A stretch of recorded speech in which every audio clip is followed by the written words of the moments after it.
Well my dear students, आज हम start करने वाले हैं हमारी क्लास 12 फिजिक्स का चैप्टर नंबर फर्स्ट यानी कि इलेक्ट्रिक चार्जेस एंड फील्ड्स। तो चलो बच्चों, बिना देर कर स्टार्ट करते हैं इलेक्ट्रिक चार्जेस एंड फील्ड्स। तो बच्चों, जो हमारा चैप्टर नंबर फर्स्ट है इलेक्ट्रिक चार्जेस एंड फील्ड्स, ये फिजिक्स की एक ब्रांच से बिलोंग करता है बच्चों। उस ब्रांच का नाम है इलेक्ट्रोस्टैटिक्स। ठीक है बच्चों, तो फर्स्टली इस चैप्टर को पढ़ने से पहले हम ये समझते हैं बच्चों, ये इलेक्ट्रोस्टैटिक्स क्या होता है। ठीक है बच्चों, the chapter number first of our class 12 physics is belongs to a branch of physics that is called electrostatics.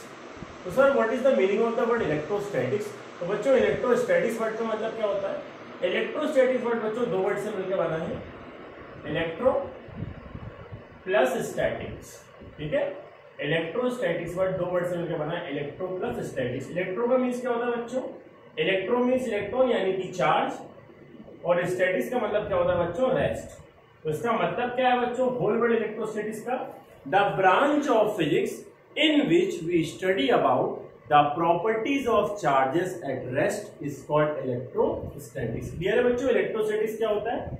Physics की वो ब्रांच जिसमें हम चार्जेस की स्टडी रेस्ट में करते हैं, उसको हम क्या बोलते हैं बच्चों? इलेक्ट्रोस्टैटिक्स बोलते हैं। तो चैप्टर नंबर फर्स्ट में हम जितने भी कंसेप्ट पढ़ने वाले हैं, उन सारे कंसेप्ट में क्या होगा बच्चों? हमारा जो चार्ज होगा वो रेस्ट में होगा। इसीलिए हमारा चैप्टर नंबर फर्स्ट काहे से बिलोंग करता है बच्चों? इलेक्ट्रोस्टैटिक्स, जो हमारी फिजिक्स की ब्रांच है इलेक्ट्रोस्टैटिक्स। तो मैं क्या करने वाला हूँ बच्चों, इस चैप्टर नंबर फर्स्ट में जितने भी इंपॉर्टेंट टॉपिक्स हैं, उनके जो फॉर्मूले हैं, उनको मैं वन शॉट में यानी इसी वीडियो में करने वाला हूँ, कवर करने वाला हूँ। मैं आपको थोड़ा थोड़ा हर एक टॉपिक को एक्सप्लेन करूंगा और उसको न्यूमेरिकल को सॉल्व करने के लिए जो भी हमें बच्चों क्या है फॉर्मूले का यूटिलाइजेशन है वो सिखाऊंगा, है ना। मतलब कौन सा फॉर्मूला किस हमारे उसके काम आएगा बच्चों, किस तरीके से उसको यूज करना है, वो हम इसमें सीखने वाले हैं। ठीक है, तो सबसे पहले बच्चों इस चैप्टर का मैं थोड़ा सा आपको बेसिक इंट्रोड्यूस कर देता हूँ। ये हमारा चैप्टर बच्चों इलेक्ट्रोस्टैटिक्स की स्टार्टिंग होती है चार्ज से बच्चों। कहाँ से स्टार्ट होती है? चार्ज से। तो हमारा जो फर्स्ट टॉपिक इस चैप्टर में बच्चों वो क्या है? हमारा चार्ज। तो सर चार्ज क्या होता है? तो बच्चों चार्ज के बारे में अलग अलग डिस्कवरी हुई है। इसकी स्टार्टिंग सबसे पहले ऐसा मानते हैं कि थेल्स निकाली है। तो थेल्स क्या है बच्चों? एक बार बाल्टिक सी के सोर्स में घूमने गए थे, तो वहां पे उनको एक रेजिनियस सब्सटेंस मिला। That resinous substance is called Amber. बच्चों उसको क्या बोलते हैं? लैटिन लैंग्वेज में आम्बेर बोलते हैं। तो जब वो उसको लेके आए तो उस ऑब्जेक्ट में ऐसी प्रॉपर्टी थी बच्चों की वो बहुत सारी चीजों को अपनी तरफ क्या कर रहा था? अट्रैक्ट कर रहा था। तो इस तरीके से बच्चों ये बात है 600 बीसी की। कब की? 600 बीसी में जब थेल्स ट्रैवलिंग के लिए निकले थे बाल्टिक सी के पास। ठीक, और उसके बाद क्या हुआ बच्चों? 2000 बीसी में फिर जो रानी एलिजाबेथ है बच्चों, उनके कौन थे? फैमिली डॉक्टर थे गिलबर्ट। गिलबर्ट नाम के बंदे ने बच्चों क्या करा? एक बुक लिखी। बुक का नाम था डी मैग्नेटिक। उनमें उन्होंने क्या करा? ऐसे बहुत सारे सब्सटेंस के बारे में बताया, तो दूसरी चीजों को अपनी तरफ क्या करते हैं बच्चों? अट्रैक्ट करते हैं। इसके बाद थॉमस ब्राउन ने क्या करा बच्चों? इलेक्ट्रिसिटी प्रोड्यूस करी 1746 में, और उन्होंने बताया ये जो इलेक्ट्रिसिटी वर्ड है ये लैटिन लैंग्वेज की उसी वर्ड आम्बेर से बना है, जिसका मतलब क्या होता है बच्चों? इलेक्ट्रॉन, है ना। तो इलेक्ट्रॉन वर्ड से क्या बना है? इलेक्ट्रिसिटी। तो इन सारी जितने भी बच्चों कंसेप्ट थे, इनकी स्टडी करने के बाद किसने बच्चों? बेंजामिन फ्रैंकलिन ने क्या करा बच्चों? स्टडी करा इसके ऊपर, और इन्होंने क्या करा? चार्ज के बारे में अपनी डिस्कवरी करी। किसने? बेंजामिन फ्रैंकलिन ने। तो एक्चुअली हम चार्ज का फाउंडर किसको मानते हैं बच्चों? बेंजामिन फ्रैंकलिन को। पर इसके ऊपर जो रिसर्च थी वो बहुत पहले ही स्टार्ट हो गई थी, थेल्स के टाइम से। ठीक है, तो Benjamin Franklin is known as father of charge, है ना, या डिस्कवरर ऑफ चार्ज बोलते हैं उनको। तो इन्होंने क्या बताया बच्चों? चार्ज क्या होता है? चार्ज इज अ प्रॉपर्टी और fundamental property due to which any body और object shows both type of behaviour, electric behaviour and magnetic behaviour. Clear? Charge क्या होता है? Charge is a property due to which any body or object shows both type of electric and magnetic behavior, that is called charge. And basically there are two types of charges. Which two type of charges बच्चों? Positive charge and negative charge. तो अब बच्चों इसको classify कैसे करा?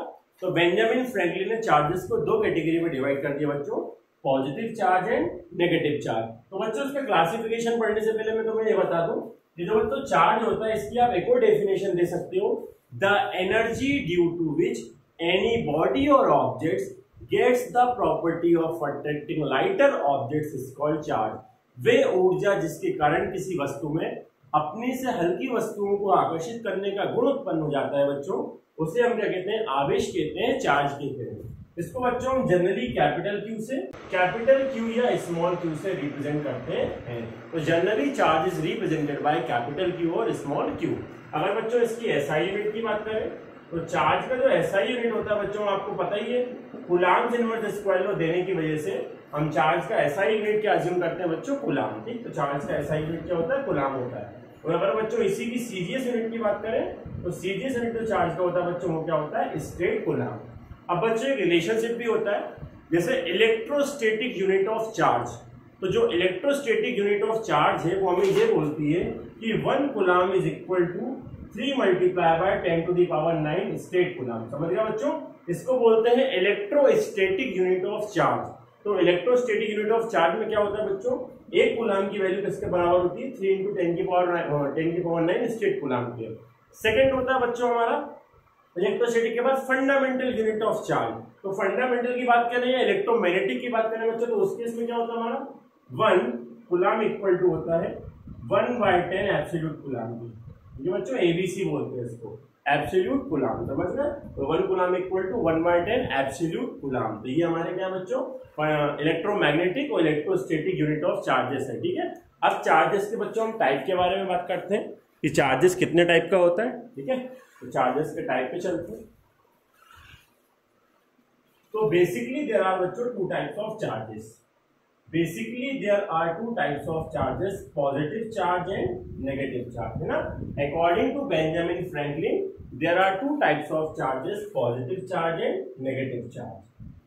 तो बच्चों what is positive charge, तो सिंपल सा डेफिनेशन है, when a rod of glass is rubbed by cloth of silk then the induced charge is called positive charge. Clear, जब हम क्या करते हैं, कांच की छड़ को क्या करते हैं, रेशम के कपड़े से रगड़ते हैं, रब करते हैं, तो उत्पन्न होने वाले आवेश को धनावेश कहते हैं, यानी कि पॉजिटिव चार्ज कहते हैं। तो बच्चों नेगेटिव चार्ज क्या होता है, when a rod of ebonite is rubbed by cat skin और woollen cloth then the induced charge is called negative charge. ठीक, तो जब हम एक एबोनाइट की छड़ को क्या करते हैं बच्चों, बिल्ली की खाल से या ऊनी कपड़े से रगड़ते हैं, तो उत्पन्न होने वाले आवेश को बच्चों क्या बोलते हैं, ऋणावेश, यानी कि नेगेटिव चार्ज कहते हैं। समझ गए, तो according to Benjamin Franklin there are 2 types of charges, positive charge and negative charge. तो ये बच्चों क्या होगा, चार्ज का क्लासिफिकेशन।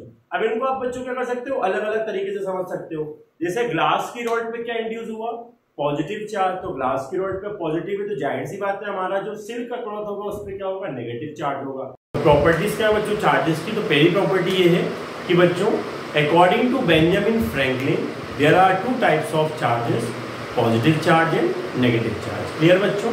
सेकेंड प्रॉपर्टी जो बच्चों हमारी चार्ज की वो क्या है, charge is a property due to which any body और object shows both type of behaviour, electric behaviour and magnetic behaviour, है ना बच्चों। सेकेंड प्रॉपर्टी होगा। थर्ड प्रॉपर्टी बच्चों क्या है, charge can not be exist without mass but mass can be exist without charge. Charge जो होता है वो बिना मास के एग्जिस्ट नहीं कर सकता, बट बच्चों जो मास होता है वो चार्ज के बिना एग्जिस्ट कर सकता है। फोर्थ प्रॉपर्टी जो बच्चों, if a body is positively charge it means that it is losing electron and its mass decreases. अगर एक बॉडी पे पॉजिटिव चार्ज है तो इसका मतलब क्या बच्चों, उसने इलेक्ट्रॉन को लूज करा और उसका मास क्या होगा, डिक्रीज होगा। And if a body is negatively charge it means that it is accepting electron, वो इलेक्ट्रॉन को एक्सेप्ट कर रही है एंड इट्स मास इंक्रीजेस। ठीक है बच्चों। Same charges is always repel each other and opposite charges is always attract each other, that is called fundamental law of electrostatics। Clear है बच्चों। तो ये चार्जेस की कुछ प्रॉपर्टी होती हैं, जैसे charges independent of speed, charge speed पे डिपेंड नहीं करता, तो ये कुछ प्रॉपर्टी है। अब बच्चों क्या है जो इसकी मेन प्रॉपर्टी है वो है एडिटिविटी ऑफ चार्जेस। अब ये एडिटिविटी ऑफ चार्जेस क्या होता है बच्चों, एडिटिविटी ऑफ चार्जेस, चार्ज जो होता है बच्चों हमारा वो क्या होता है, एडिटिव होता है। क्या होता है, एडिटिव। इसका मतलब क्या होता है, इसका मतलब ये होता है बच्चों कि total charge present in a body, जैसे मान लो बॉडी है, इस बॉडी पे बहुत सारे नंबर ऑफ इंडिविजुअल चार्जेस है, Q1, Q2, Q3 से कहाँ तक बच्चों, Q1। तो द एडिटिविटी ऑफ चार्जेस क्या बोलता है, the total charge present in a body Q is equal to the sum of all the individual charges present in the body. तो अगर आपको बॉडी का बच्चों टोटल चार्ज निकालना है Q, तो जितने भी इंडिविजुअल चार्जेस प्रेजेंट है बॉडी में सबका आप क्या कर लो, सम कर लो, that is called additivity of charge, है ना। Most important property of charges. Second, conservation of charge.